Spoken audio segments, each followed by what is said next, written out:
In this video, let's take a look at the way that you fix the Discord notification not working. In this situation, the first thing that you need to check is the in-app notification if some of the notifications have been turned off. So what you quickly need to do is head over to your profile, head over to settings. Once you're inside of the settings page, scroll down until you see the section of notification. You can simply tap on this option and make sure that the first option, which is get notified within Discord, is toggled on. Alongside that, there are tons of other notifications that you can look at and make sure that all of the notifications that you actually need are toggled on.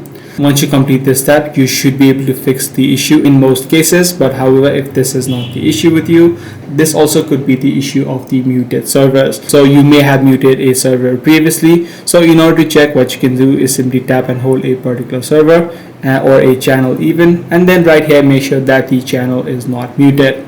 Now if none of these solutions are working out for you, then what you can try out is try to reinstall the application of Discord onto your device. This is likely happening due to app bugs or app glitches. So once you download and reinstall the application, this should help to fix this issue. Alongside that, also make sure that the do not disturb mode on your phone is not toggled on. So that's pretty much all there is to it.